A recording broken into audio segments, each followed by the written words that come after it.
Missed an episode of your favorite podcast? Choose from over a decade of content in our archives, not just the latest episode. All free at GCNlive.com.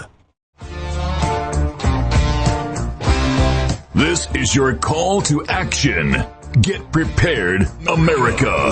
Economy, survival, energy, disasters.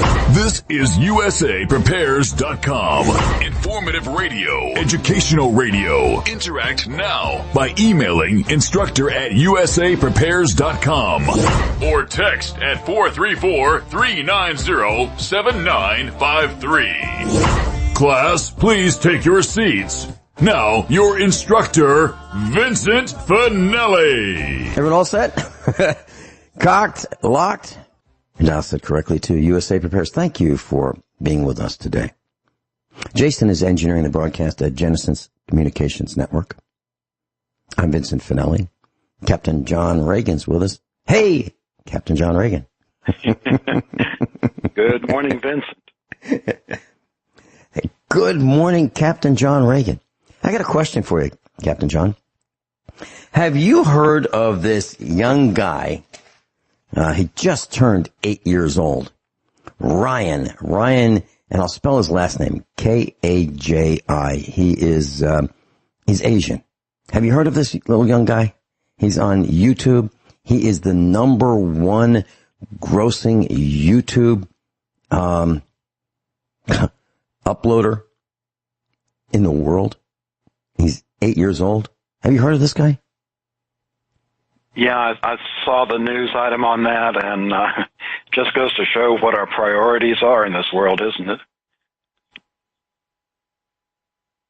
Well, that's what I wanted to just take a little side trip on. Our priorities are all messed up. And so this guy earned, last year, $22 million. His parents are producing his YouTube videos, uploading his, we'll call it content. That would be in quotes, quote, content, end quote. And what he does is he gets all excited and he opens his mouth and, wow, this is great. And his parents are, wow, look at this. And they open these packages and they have toys in them. And he's sponsored by YouTube. He has his own toothpaste line. He's got Ryan's toys in the Chinese factory outlet. And they all look like brightly colored Chinese junk to me. And that's my opinion. So, he unboxes and he plays with toys. And if you go to eBay and you type in Ryan's, R-Y-A, just Ryan, you'll find all kinds of results from that search. You go to Google and you can type in Ryan or YouTube, Ryan. He comes up. And so here's how it goes. So these big companies are sponsoring him, but his parents didn't seem to do a very good job of telling these preschoolers that, oh, Walmart's paying for this. And that's why you see Walmart in these videos. So he is encouraging people to buy this junk. And it's really working. Google owns YouTube, and Google takes 45% of the ad revenue from influencers. And that's what this child is. He's an influencer. But he's being manipulated. He's being egged on. He has no idea what the world is about. How could he? He's only 7 until this month when he just turned 8. YouTubers, if they have 100,000 subscribers, can earn up to $12,500 per upload. And YouTubers with 1 million or more subscribers can earn $57,200 per upload. This is pretty big business. Now, I know one of our instructors, Scotty Kilmer, he uploads darn near every day, and he'll get 500,000 views. So it seems to me that, and I'm not talking about Scotty Kilmer, he has some valuable information, he's pretty good, and I agree with most of what he says, probably, in the high 90% area. He and I have been mechanics for about the same amount of time, so he and I have bruised our knuckles the same ways, many of the same ways. But this content that I'm talking about with this child, Ryan, is worthless. in my opinion. There's another gal by the name of Lily Singh. And Lily makes, Lily Singh makes, I think, let me see, about $16 million on YouTube. And she's a bisexual. I mean, who wouldn't want to be a bisexual, right? I mean, all you have to do is watch YouTube and it'll teach you that this is great. You can be a multimillionaire being confused. And there's another guy by the name of Jake Paul. This guy spikes his hair. He's got a net worth of around $20 million. He produces videos on what? Well, important stuff. He does pranked videos, parties, and entertainment. $20 million. And then there's another guy with red hair, and he calls himself Markiplier. Markiplier. Like multiplier, but Mark instead of multi. 24 million. Red hair. And that's important to the GDP. And I'm tying all of this to what I saw at the Laclede Electric Cooperative Annual Board of Directors meeting. People who were interested in nonsense. Nonsense. And that's big business today. The GDP is everywhere. And I have a homework assignment for our class. Captain John, have you seen the video The Walking Dead?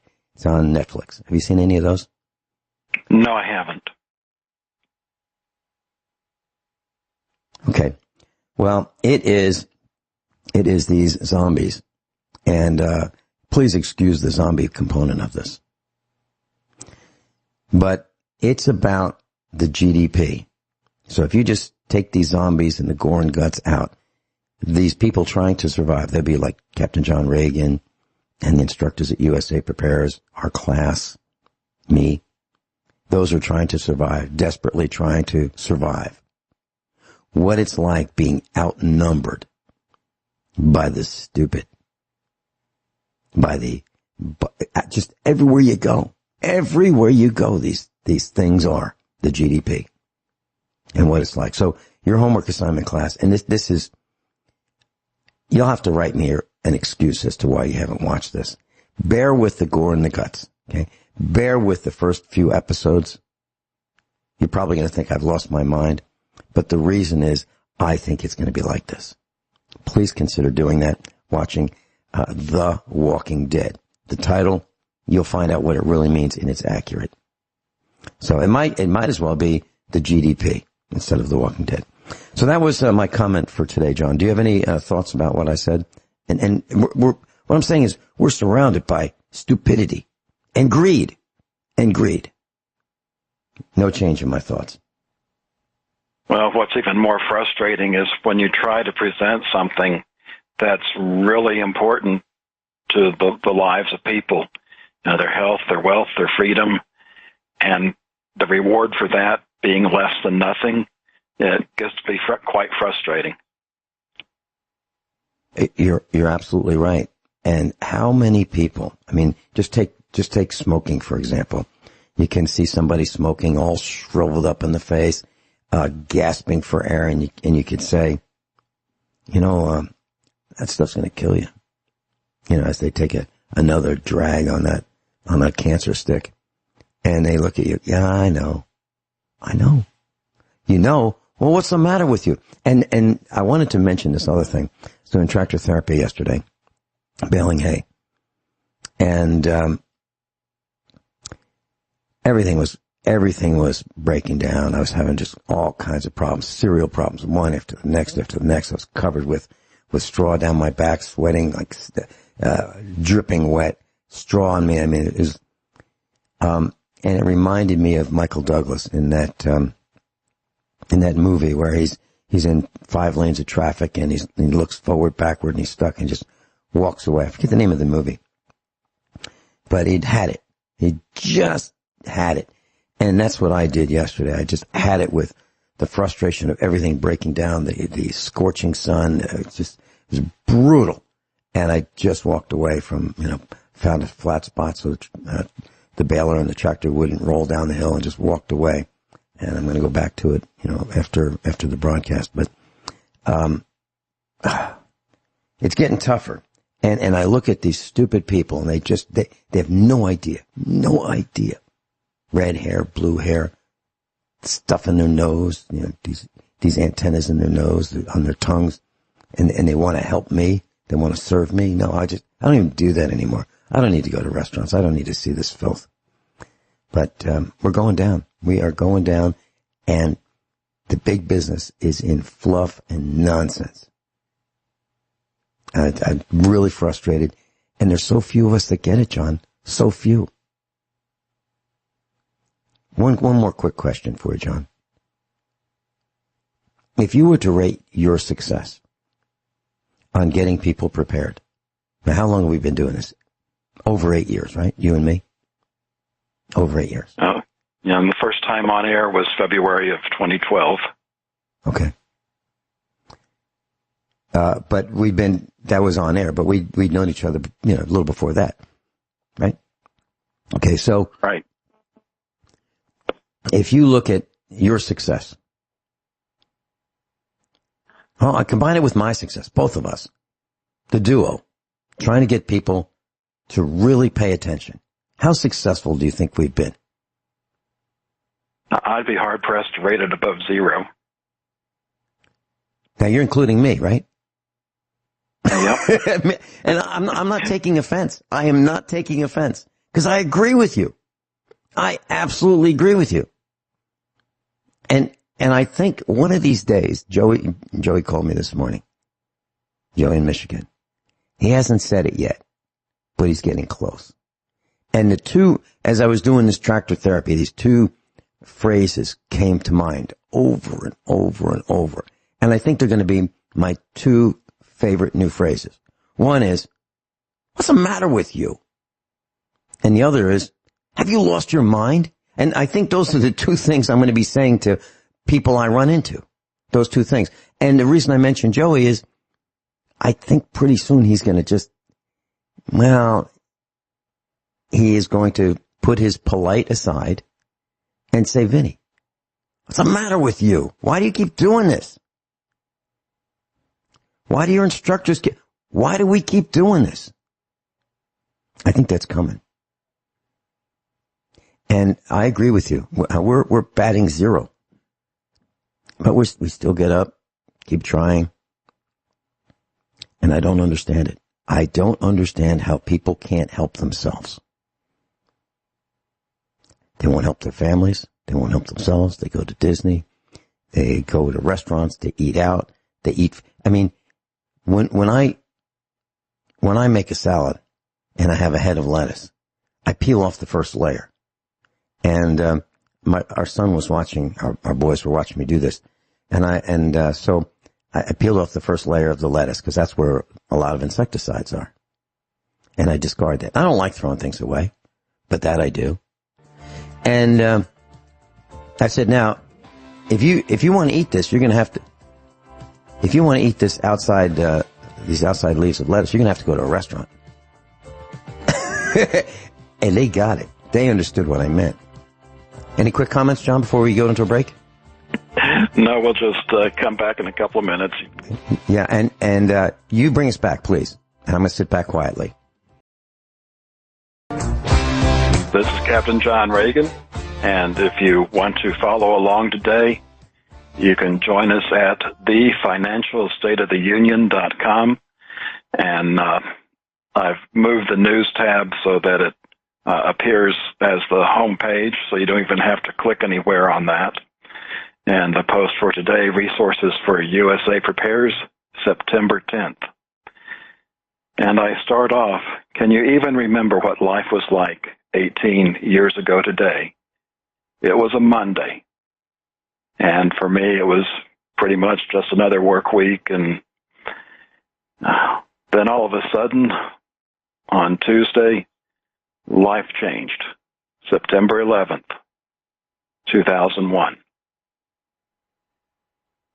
I remember getting ready for work, and there was a report on the TV talking about how a plane had crashed into one of the World Trade Center buildings. And at the time, thought it was just a tragic accident. And a few minutes later, the second plane hit, and reality struck. While I went into work, we didn't stay there long because the third plane crashed into the Pentagon. The fourth plane crashed into a field in Pennsylvania. And, in the state of shock we weren't going to get any work done that day anyway. By the time I got home, both of the towers had collapsed. We enjoyed the next few days as people were nicer. The traffic on, the highways here in Dallas was pretty nice. People were courteous. Of course, that didn't last long. And in those short years, we have now embraced those that attacked us and have even put some of them into Congress. Those in college today, seniors 22 years old, were 4 when this happened. Some of them may have some memories, some may not. Those that are younger likely have no memories of what happened. I know when JFK was assassinated, I was 6 years old and in first grade. I didn't have the emotional impact of what even second and third graders had back then because I was so young.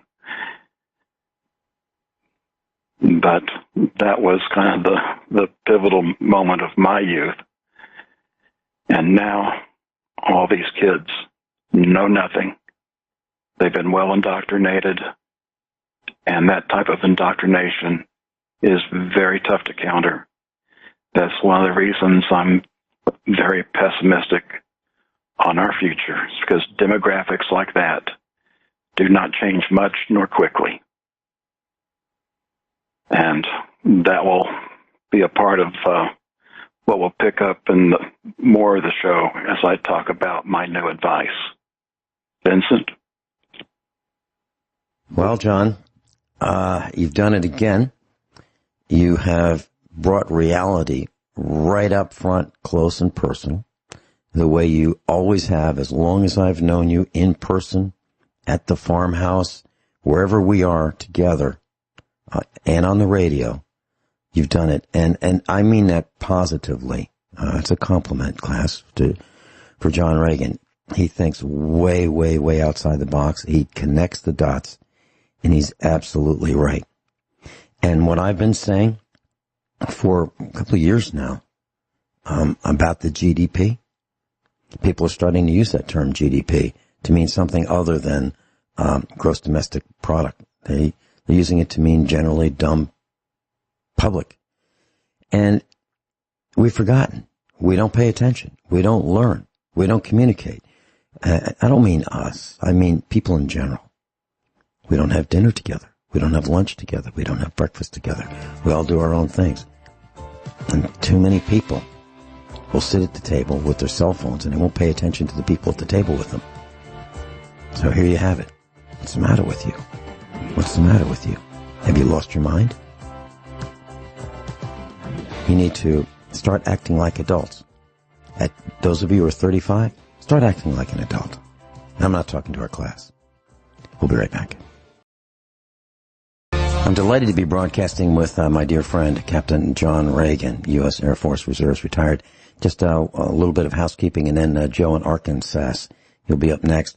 I want to thank you for all of your calls, letters, and emails offering your suggestions for where I might move the Finelli family. I can't get over some of the great lengths that some of you have gone through to contact me, because I've removed our contact information from the internet because of the trolls. And so some of you have contacted the radio networks, talked to the owners, talked to the senior management, gone through great lengths to contact me. And I really appreciate all the calls emails and letters about where I might move our family. And I'm looking at them very carefully, including the one that Dr. Margaret sent me with a farmhouse built in the 1500s, just like the Finelli family farm in Italy, just like it. Stone farmhouse, absolutely magnificent. It'll take $200,000 to straighten it up, but I think I might even be up for one more project like that. So I want to thank all of you. And on Friday, hour number 2, special broadcast.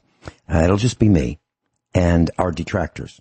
So I'm inviting our detractors to come on the air with me and do what I do. Just talk about what's on your mind, why you have a problem with USA Prepares, what you don't like about us. I'd love to hear it live. No safety net. A couple of requirements. You'll have to be polite. There'll be no profanity. And you're going to have to give me your name and your contact information. Nothing more than I would ask from any of our instructors. So if you want to have at it, I'm looking forward to it. And that's Friday, hour number 2, detractors. And if you happen to be a public school teacher, I want to know why you allowed our educational system to deteriorate to the cesspool it now is. I want to know why.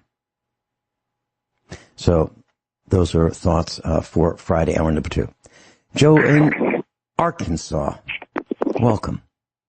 Hey, good morning. Hey, Good morning. listen, first, I'd like to thank you for something that you informed everybody, and that's why this show is important to me. And it's about the dog food, the dry dog food that you warned us about. And I just want to thank you for that and ask you if you had found any other dog foods that are what we need to give our dogs.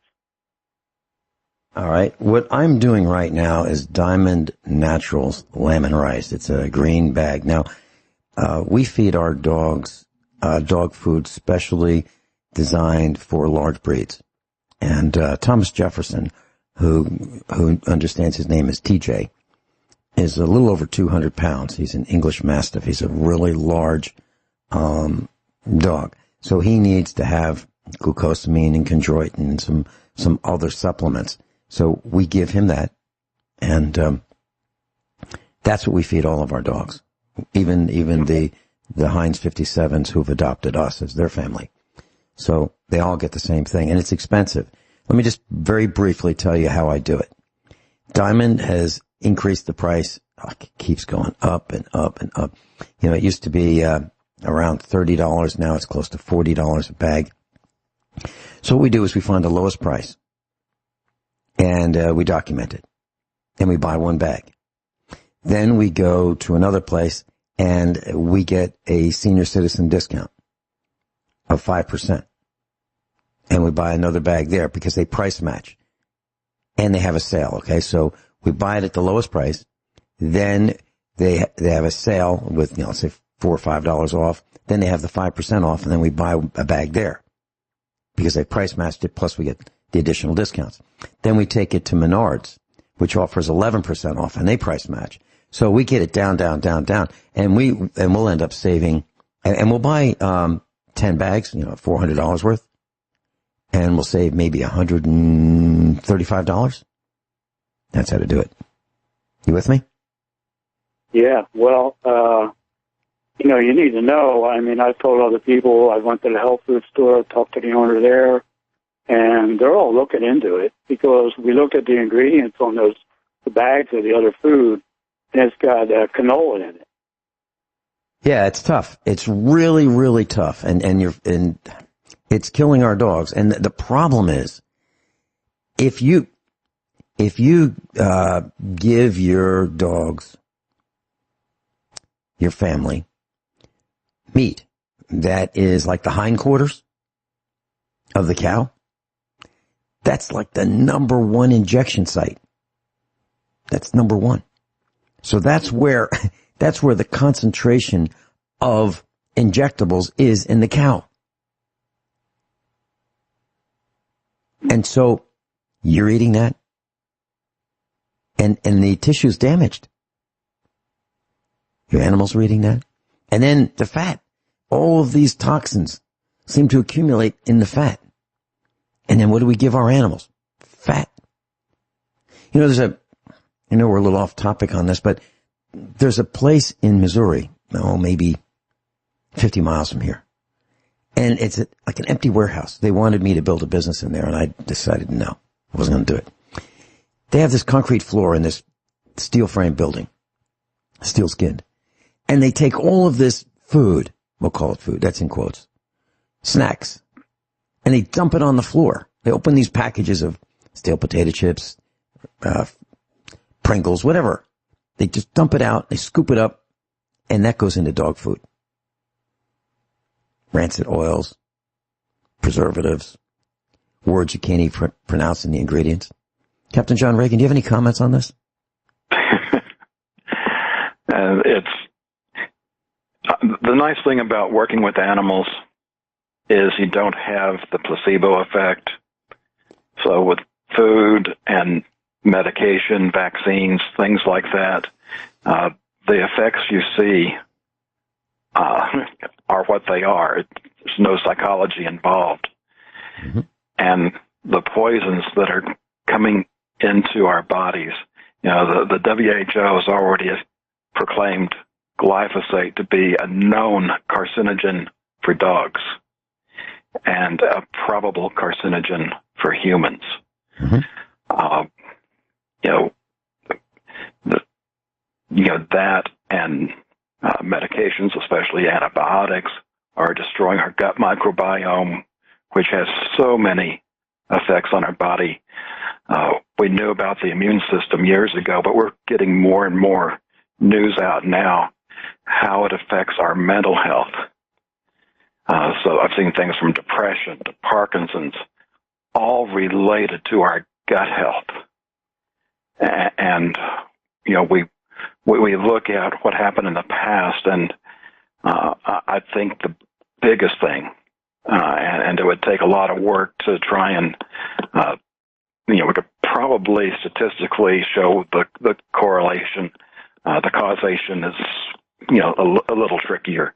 But if you look at when glyphosate was introduced into the system and contaminating the crops, which we then ingest, I think that's the point where so many of our health issues just exploded, including the obesity that we see today. But yeah, it affects our animals too, and it is so difficult trying to get people to wake up. When I found out how bad sugar was, I brought that onto the show. Dr. Lustig out of University of California, San Francisco, which isn't exactly a conservative group, over 10 years ago, made these videos. And he even had a best-selling book.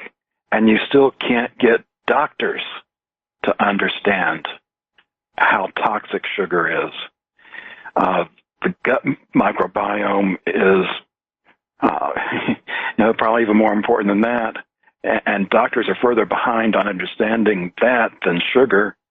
And they keep on doing all these drugs which continually degrade our health. And because they're following the standard of care, they get to kill tens of thousands of people a year. And they can't get sued because they're following the standards of care. Isn't this country great? You mentioned glyphosate, and here at the farm, we are, truly organic. We're not certified, and we don't care about that. But we don't use the chemicals. We don't use the insecticides. We don't use glyphosate. We don't use any of that. We feed our cows just grass. The best grass we know how to grow. That's what we do. We are concentrating on the best grass to feed the best cows. And when we look around, we see that there are fewer bugs. There are fewer small wild animals. I'm talking about birds and squirrels and frogs and, those kinds of small animals. Fewer and fewer. Why? It's gotta be from the sky. It's got to be glyphosate. It's got to be in the wind. It's got to be in the rain. And it's got to be electromagnetic radiations and frequencies. The bees hardly have any bees. We are witnessing the collapse of life on Earth. We're witnessing it every day. And if you live in a development, your neighbor is probably ignorant and wants to get rid of those dandelions and is willing to spray toxic chemicals on his lawn that's going to get into your water supply because he's a moron. And the Joneses in the neighborhood trying to keep up with fewer dandelions in their lawn, they're morons too. And I'm sorry to be talking like this, but I've had it with people. They are just as dumb as a box of rocks. And I keep going back to the Cowan Civic Center where they had 3,000 morons. And I looked at them all. It's amazing. If you want to see what they look like, you can go to YouTube. You can go to any search engine. Here's what you type in. And you'll see me in this video. And you'll see these morons. Mostly morons. There are a few people that might not have been. None of my neighbors was there. Not one. Not one. So you go to a search engine, type in YouTube, comma, Vincent Finelli, Vincent, space, Finelli, comma, Laclede, Laclede. And you'll find a couple of results. Last year and this year. It's 15 minutes. I come out on about minute number 3. You get a chance to see what is really wrong with this country. It's a microcosm. And you'll say, those are the people that these stupid commercials are aimed at. Those are the people with the pink and the green and yellow and the blue hair. Those are the people with disgusting things in their noses. That's the GDP. That's what you're looking at. Joe, anything else you want to say? Yeah, I got one more thing. Okay. We'll do that when we come back.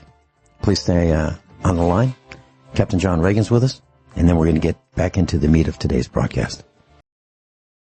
Class, when I lived in Virginia,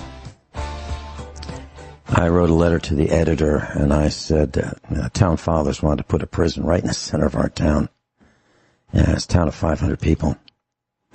And I wrote a letter to the editor, and I said, anyone who wants to put a prison in the center of our town is a moron. Do you know the amount of flack I got from that was just unbelievable. I was attacked for saying that anyone who wanted to put a prison in the center of our town was a moron. That was when I began to see the GDP. What would you call someone who wants to put a prison in the center of your town? Would you call them enlightened? Would you call them respectable? What would you call them? Joe, back to you. You had something else you wanted to say? Yeah, back on the subject regarding the GDP. Mm-hmm. For those of us that are awake, we are on our own. With that being said, what you're doing with your radio show with John and Dr. Shealy, and I'd like to hear from Joe Esposito again, us that are still awake, we're still learning from you. And I just want to let you know that. Captain John, you have any comments? And no, just thank you. Isn't that nice? Isn't that nice of Joe in Arkansas to say those kind words? Joe, I really appreciate it, and I know the rest of the faculty does as well. I will call Joe Esposito in Oklahoma. He's fighting the smart meters. He's paid a terrible price. It's damaged his health. And he's warning the GDP. But it's tough. It's really tough because we're competing with 7-year-olds and 8-year-olds like Ryan. Can you imagine? Ryan has way more attention being paid to him than we'll ever get. And it's not jealousy. It's just, I can't believe how vast the stupidity is. I can't believe how vast the greed is. How vast the ignorance is. What are we going to do with all this Chinese trash? Just keep piling up and making more and more mountains. of trash. Joe, thanks so much for calling. Thanks, guys. Have a great day. Bye. You too. Very nice. Okay, Captain John Ragan, back to you. You're talking about you're pessimistic. And so am I. And I know our class can hear it in our voices. I want to try to instill a bit of urgency, and the second line in my post today is, and let's not forget September 15th and 29th, 2008. And I'll even back up. I think it was spring that year when the Fed chair said that the housing market's great, doesn't see any problem with that in the foreseeable horizon. September 15th was a Monday. That was the day that Lehman Brothers declared bankruptcy, and also the day that John McCain said that our economy is fundamentally sound. 2 weeks later, on September 29th, the stock market crashed 777 points. And that's when people started waking up to how bad things were.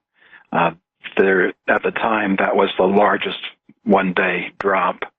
There have been two since, both over 1,000 points, in both of those last year.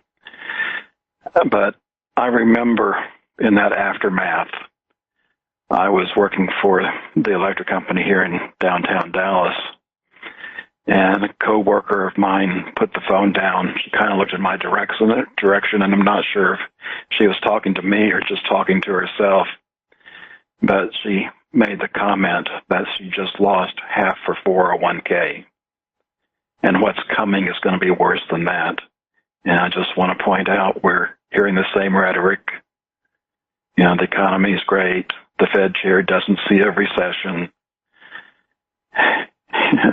And when the Fed chair says that, you better darn well have your life jacket on, because I don't think it's going to be long.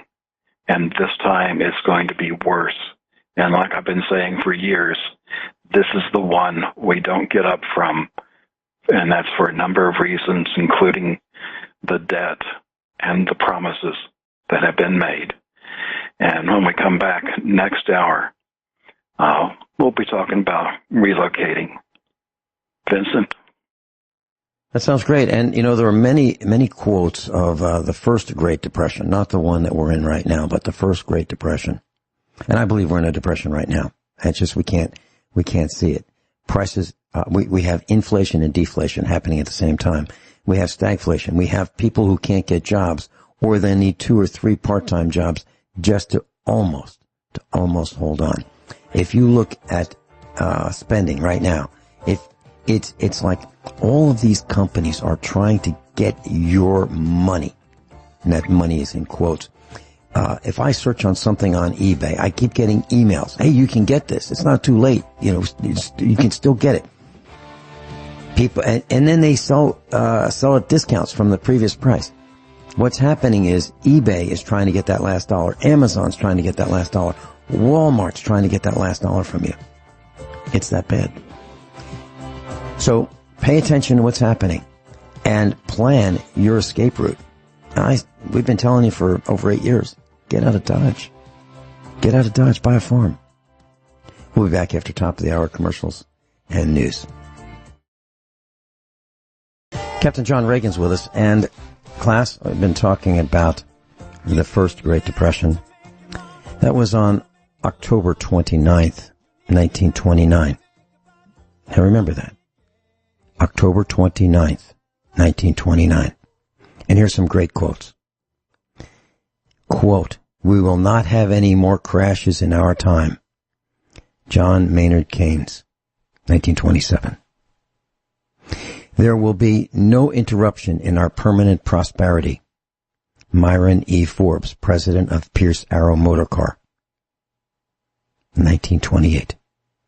"There's no cause to worry. The high tide of prosperity will continue." Andrew W. Mellon, Secretary of the Treasury, September 1929. 1 month before the Great Crash. "There may be a recession in stock prices, but not anything in the nature of a crash." Irving Fisher, leading U.S. economist of the New York Times, September 5th, 1929. The crash is not going to have much effect on business. Arthur Reynolds, chairman of Continental Illinois Bank of Chicago, October 24th, 1929. That's less than a week before the crash. Financial storm definitely passed. That was a cablegram to Winston Churchill, November 15th. The government is in sound condition. Andrew Mellon, Secretary of the Treasury, December 5th, 1929. The list goes on and on and on by the people who claimed this is nothing to worry about. When was the Depression over, or when did it start turning around? Well, that would be World War II, 1941. It took World War II to fix the first Great Depression. Captain John Ragan is absolutely right. The talking heads are telling you everything is all right. Captain John Ragan has been talking about the unpayable debt for years, way, way, way before anybody else. He's been sounding the alarm. He's telling you about the urgency. He was absolutely right on the money for years. And here we are. And the GDP, pink hair, green hair, blue hair, they have no clue. And I got to tell you, and I mean this with the utmost of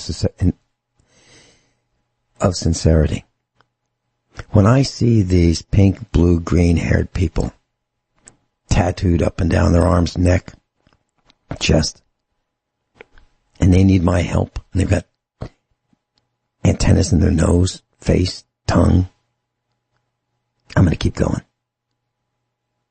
They have proven to me that they're reckless and careless, and I don't have time for them.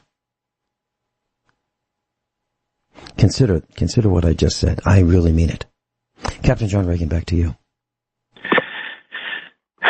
And just want to point out that first quote. We have nearly unanimous of our colleges teaching economics, Keynesian economics by a guy that was clueless. And you wonder why we have problems. I'm going to try to get through all of this by the end of the show. It's going to be tough. Chris Martenson is also relocating. It's kind of interesting.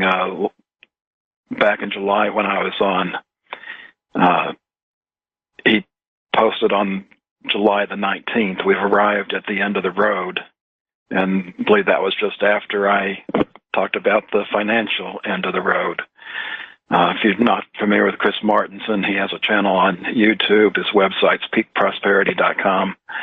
He's the guy that put together the Crash Course series, and if you haven't watched that, I highly recommend it. I'll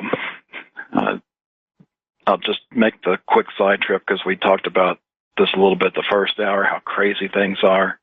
On July 26th, he made a post, overdosing on crazy pills, which he made a meme out of Zoolander.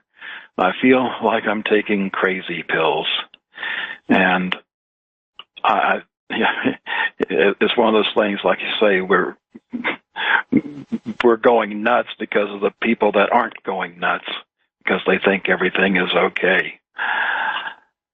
Well, in his latest post from September 6th, and all you can read is the executive summary. The rest of the article is behind a paywall. He says it's now time for him to go to a new location.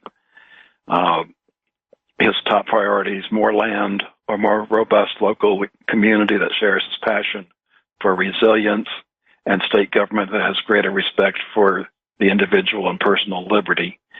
So based on that, it sounds like he's planning on staying in the United States. The next link, my new advice and preferred country, I just posted yesterday. And this is the way I see things, and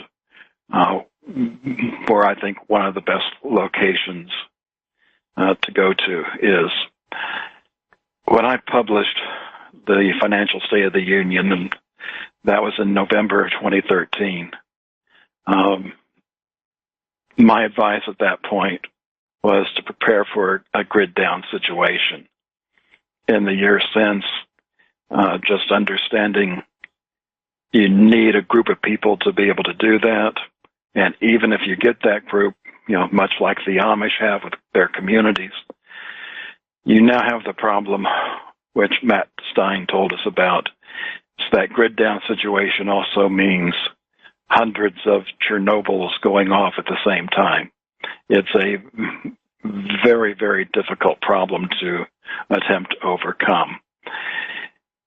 At the time, I hadn't really looked at prophecy. I don't like to bet against prophecy, and I don't see that type of event happening until the end of the 7-year tribulation. However, we talked about many a time that if we don't have the grid down, we get to have more and more tyranny, which we have seen evolve over the years. We're seeing the social credit scores in China being implemented by the government. Here in the United States, we're seeing it implemented by the corporations. My advice is to get out of the United States if you can, while you still can. Because as this unfolds, it's going to be nastier and nastier. If there were the grid down situation, I wouldn't be so concerned about staying here. Because if the horde leaves the city, they're not going to have the gasoline supply. They're going to have to walk. So, you still might have to defend your rural location, but with the technology still in place, I think there's going to be a lot of hungry people get in their cars and go to the rural areas and take the food that does not belong to them. And I remember when we first met, one of the things you talked about was an exercise you went through with Mike Ma, training for how to protect yourself in your home. And you have the scars from the wax bullets to prove it. And if even when you're expecting something to happen, it's not an easy thing to repel. And you can't stay on alert 24 hours a day. So that's one of the components of why I say get out of the United States. We have millions of people that know nothing other than how to be dependent on the government. And then we have the government, including Trump, pushing 5G. This is already in some of the cities. It's part of the Internet of Things plan, including farming. You will not be able to live in a place in the United States that doesn't have 5G. Think of the Agenda 21, 2030 UN plans. The really rural places, you won't be allowed to live. And those places outside the city are going to have 5G, and you're not going to be able to get away from that. About the best you can do, and this is part of my choice of Belize, is they're a poor country. Yeah, they're going to get it because the powers that be want to control everything. But I want to put off things as long as I can. We've talked about how even the U.S. Treasury is saying by 2024 that income tax collection will be less than the interest on the federal debt.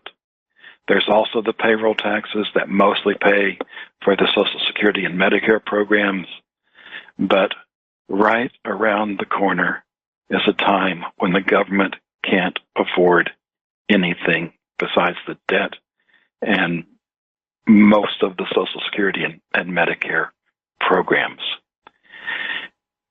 And those projections by the Treasury do not include a recession, which I believe we're either already in or getting ready to cross the threshold. To make it even worse, roughly 30% of state income comes from the federal government. Imagine the cutbacks that will have to be done at the state and local level. The Depression was so long ago, there's very few people alive today. I think we're down to single percent of our population that were even alive during the Great Depression. Then many of those only have childhood memories, and fewer still were adults during that time that really have a grasp on just how bad things were. And now is a time when we still had a large number of people, now it's down to 1%, living on farms. And people will not be able to go live with extended family members while they're waiting for us to get through the resolution. And we'll continue on this when we get back from the break. Captain John Ragan, you've made some outstanding points. All of them I agree with. Well, my parents and their parents lived during the Great Depression. And I just looked up the city in which my grandparents lived. And their property was within the city limits on the East Coast. 100% of their backyard, 100%, was a garden. They made it into a garden. They raised in the city food, grapes. They had 2 vineyards in the backyard, and chickens for food. That's what they did. They didn't seem to have any concern about any rules and regulations about what you needed to do or couldn't do. They had to raise their own food, and that's what they did. And they had a garden that was second to none in a very small piece of land. They heated with wood and coal, and the ashes went right into the garden. It was the richest, darkest black soil I've ever seen anywhere, bar none. So that's the takeaway. And if you haven't started yet, what are you waiting for? What's wrong with you? Captain John Ragan? Like you say, many cities and homeowners associations have made it illegal for you to raise your own food. And on top of that, most people don't even have the skills for it. So another piece of the puzzle. Well, there's almost no place in the world that be unaffected. Some places be less affected. Like I say, there's no perfect place, and there's trade-offs to be made. Your destination might be different depending on what will suit you. Part of my consideration happens to be language, and if you have any kind of fluency in Spanish, there are certainly more options. But when you look around the world, Africa is, you got the combination of Muslims and blacks that, if you're white and Christian, you've already pretty much been sentenced to death if you're following what's going on over there. Europe has pretty much surrendered to the Muslims already. It may even be too late to turn Europe back into Europe. And it would take a tremendous effort right now. And the longer it goes on, the more difficult that's going to be. There are some Eastern European countries that are resisting. But besides not having English as a support there's I also don't like how far north they are. Then you have Asia. You've got, India, China. Then you've got all the southeastern area. And when you put a circle around that area, you've got a huge amount, roughly half of the world population, right in that area. So even some of the more favorable places like Singapore, I would not want to be in that area simply because of the vast population there. Australia is very difficult to immigrate to, and when you're an old person, that's practically impossible. New Zealand, I don't like the potential for earthquakes, plus even if though it's a large island, it's still an island.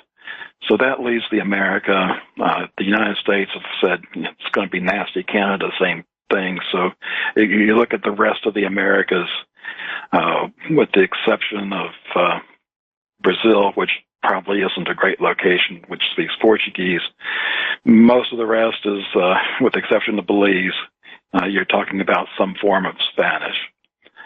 And many of those countries are on the ring of fire, so you've got volcanic and earthquake issues to contend with.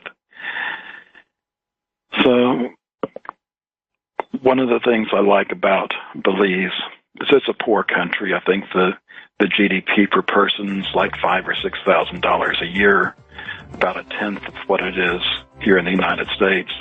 They're a poor country now and will continue to be a poor country after the collapse. The United States, when we were growing up, was the richest country in the world. And now we're the brokest. Nobody's broker than us. And when that realization occurs, that's where I think the crime and violence will increase. Captain John Ragan just said it all. He said that we were growing up, America was the greatest nation, the wealthiest. And now we're the brokest. And how did that happen? Well, individual greed, the sum of all individual greed, and the sum of all individual stupidity. That's my take on it. Captain John Ragan, back to you. Well, talking about Belize, in the grand scheme, nobody cares about Belize. It doesn't have a lot of natural resources like oil or gold, at least not enough that's worth invading for. If you're traveling between the Americas, Belize is out of the way. If you're familiar with Mexico, you have the Yucatan Peninsula, and Belize is right south of that. So unless you're trying to get to that part of Mexico, there's no reason to even go that way, traveling between the Americas. The official language is English. In fact, the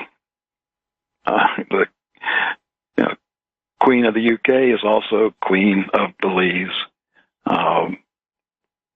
Works on an English common law.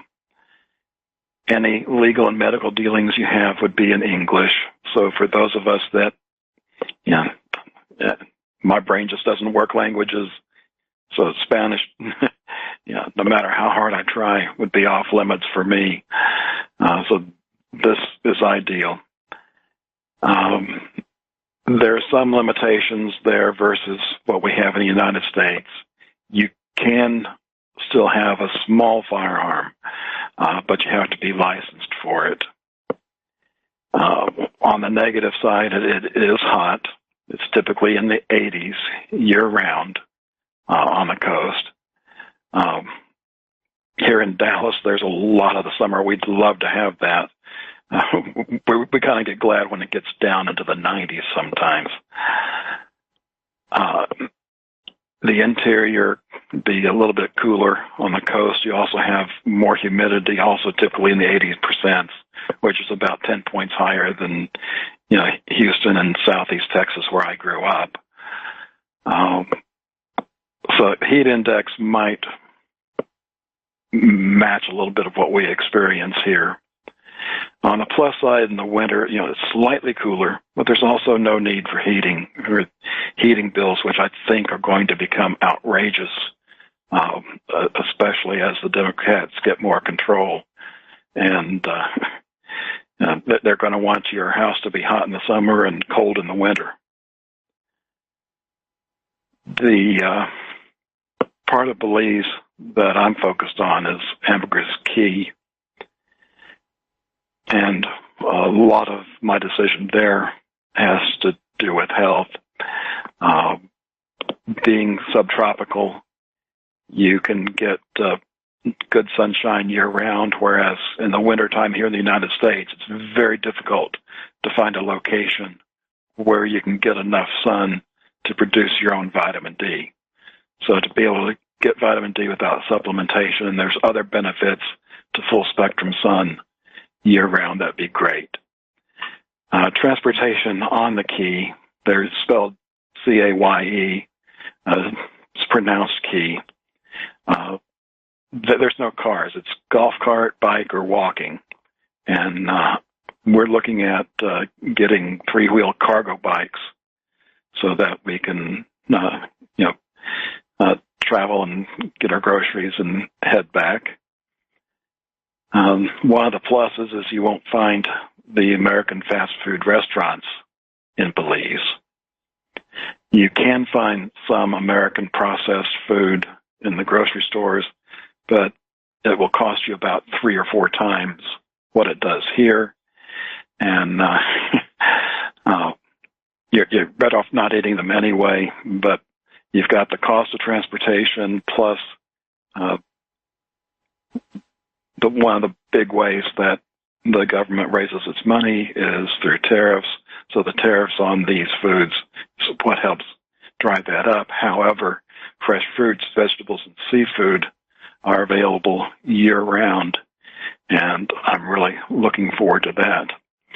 It may be tough for some people because life runs on island time, and in fact, practically any other Latin-type countries, things move slower, and if you adapt to that, that makes life less stressful. On the Caye, a one-bedroom furnished apartment can be had for as low as $1,000 a month. There's quite a few available in the $1,000 to $1,200 range. Of course, there's more expensive, especially if it's right on the beach. Here in Dallas, an unfurnished apartment can easily be $1,000 or more. There's 2 programs for getting into Belize. One is called the Qualified Retirement Program, which is run by the tourist part of Belize. And then there's permanent residency. And one of the biggest difference on the Qualified Retirement, you cannot work. If you get into the permanent residency, you have more freedom and more permanency. And eventually you could even get a Belize passport. One of the nice features, Belize is close to the United States, and with a direct flight, you can be in Houston or Miami in about 3 hours flight time. Belize uses Belize dollars, and they've set that exchange rate at $2 for every U.S. dollar. And you can, in fact, you don't even need to exchange when you go there, because pretty much everywhere would be happy to take a United States dollar at that exchange rate. I would just say, put that in the back of your mind if you research this and you're looking at prices. Please understand whether if you're looking at U.S. dollars or Belize dollars, because if you chose it wrong, you're off quite a bit. And if you don't have a debt to deal with and you're of Social Security age, even when we get to the point where Social Security gets cut, I believe you'd be able to make a living, not have to worry about the costs of your food and housing. And there's even insurance programs there that I believe costs less than Medicare. There are limitations to what is available. They don't have the wide range of specialties there, but overall, it does a pretty decent job. And to put some things in perspective, Belize is a small country. It's just under 9,000 square miles, 8867, a population of about 400,000. When we look at where I'm sitting, Dallas County alone, it's 909 square miles. Some of that's water, so it's basically about 1/10 the size of Belize. But the population here, as of 2017, was 2.6 million people. When you consider the entire metroplex, Dallas-Fort Worth, which comprises 13 counties, that's a little bit larger than Belize, 92, almost 9,300 square miles, and a total population of about 7 million. I think it's actually grown to 7.6 million. So quite dense and not a great place to be when there's a lot of hungry, homeless people. So to try and give you an idea, if you're familiar with Texas, you have Dallas-Fort Worth and North Central Texas. And if you look at a map where you have the interstates that border, Dallas on the east and Fort Worth on the west, Belize is just a little bit wider than that. And then you look at the distance between Dallas-Fort Worth and Houston, that's roughly the length of Belize. There's also a lot of opportunities in the mainland. There's Mennonite communities there that are into farming, so if that's something you like to do, that would probably be a nice area to be in. Also probably slightly cooler and slightly less humid on that interior. There are possible natural threats, hurricanes and obvious, but that's also true of a lot of the United States on the Gulf and then on the Atlantic.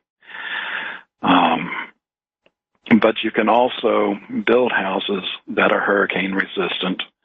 In fact, I believe we covered an article, one of the hurricanes that hit Texas, the before and after picture, there was one house left, and that's because it was designed and built to withstand the winds and the storm surge. So if you don't have a real first floor, that ground area would likely be used for a water tank for collecting rainwater. And if I would get a chance to build, I'd also have a small garage area just to put the bikes in, so I wouldn't have to lock them up to any of the piers. Because crime-wise, most of the crime in Belize is property-related. You don't want to leave anything unattended because it would most likely grow legs and walk off. Most of the violent crime and the murders are in Belize City, especially the south side, which has gang activity. So you can think of it kind of like, in Illinois, crime in Illinois is not uniform. It's worse in Chicago. And even in Chicago, there's parts of Chicago where most of the crime takes place. So if you view it in that respect, yes, there's some, but unless you visit the bad parts of Belize City, it's probably no worse than anywhere here in the United States. And I guess I'll stop at this point and let you make comments and questions. So, Captain John Ragan, I have done some research about land in Belize, And if you want to buy virgin jungle, in the middle of nowhere, it's going to be about $2,500 an acre, which is more expensive than land here in Missouri, farmland in Missouri. If you want to buy some property in a village, like 16 acres, it's going to cost about $200,000. So there is a dramatic price range. When you get closer to people, it goes way up. Way, way up. We'll be right back. Quote, "We feel that fundamentally Wall Street is sound and that for people who can afford to pay for them outright, good stocks are cheap at these prices." End quote. Goodbody and Company, 4 days before the great crash. 4 days. The point is, be really careful who you believe and who you follow the advice of, because there's a lot of bad advice out there. 4 days before the great crash. That was on October 25th, 1929. The crash was October 29th, 1929. Captain John Ragan, back to you. I'll just try and wrap this up quickly. I've got the crime statistics here. In 2018, there were 143 murders, and about two-thirds of those were in the district of Belize City, and again, most of those were in the southern part of the city. 2015 statistics, there were 40 reported cases of rape, 214 robberies, 742 burglaries, and 1,027 cases of theft. So, you can compare that to where you live now. Probably not too different. And also wanted to, I didn't discuss, we talked about the cost of renting a furnished apartment on the Key being roughly $1,000 to $1,200 a month. I took a look on the mainland, and you can get a one-bedroom furnished apartment basically in the $500 to $600 a month range. Other costs are more expensive. Gasoline there is $10 a gallon. So if you want to do the golf cart or live on the mainland and have a car, that kind of travel is going to be more expensive than here. The electric, the internet, again, is going to be a little more expensive there as well. I've got a video post linked, How to Build Off-Grid in Belize. That's an hour and a half. So there's parts of Ambergris Key that don't have utilities to them, so you would need to build an off-grid home if that's one of the areas you want to live. So you would have the solar panels, you would have the rain catchment. You could still air condition your bedroom so it'd be easier to sleep at night. And if you have an off-grid home like that and you don't have any debt, then you're not going to have a lot of expenses going forward. So that's my goal, is to get out of debt and I can get to Belize. Hopefully we'll be able to do that next year, but that depends on a lot of things going the right way for us. And I guess that wraps that up, and we'll try to get to some of the links I had last week next week. Vincent? That sounds great. Captain John Ragan, Belize, depending on where you locate, you can be at a low elevation on the coast or be up 3,700 feet, depending on where you select. And one advantage of Belize is you can drive there. I can drive there from Missouri. I'll have to go through Mexico, but yeah, I can. And Mike Mott talks about driving through Mexico, and it's pretty risky. You got to be prepared to bribe for your life. You will be entertained by corruption, gangs, the police, and I think the police are worse than the gangs. So that's just a thought. I'm not saying don't do it. I'm just saying keep that in mind. Mike Ma does it all the time. He gets in a car or a truck and he drives. It takes him, he came up here from Guatemala, which is right near Belize, right next to, bordering Belize. And I think it took him about 7 days to get to Missouri from Guatemala. So maybe you want to add another day to get to Belize. So maybe 8 days. Very interesting. And we're considering Spain. You have any concerns about Spain, Captain John Ragan? Like I say, my concerns about Europe in general is they've pretty much already surrendered to the Muslims, and yes. the longer time goes by, the worse it's going to be, especially for Christians. Yep, and I'm not going to be able to change being white, and neither are you. And I'm probably not going to be able to change much of my accent. Learning Spanish, that's a hurdle as well. Well, we've messed up the planet, Captain John Ragan, through our stupidity and our greed. And those at the top of the food chain, they want to make sure that they can escape all this. And some of them are even planning a moon base. I'm not kidding. They know how much damage they've done. And if these reactors go off, as Matt Stein talked about, because the cooling systems won't be able to run because of the grid going down, 104 reactors in the United States alone. Captain John Ragan, thank you so much for being with us.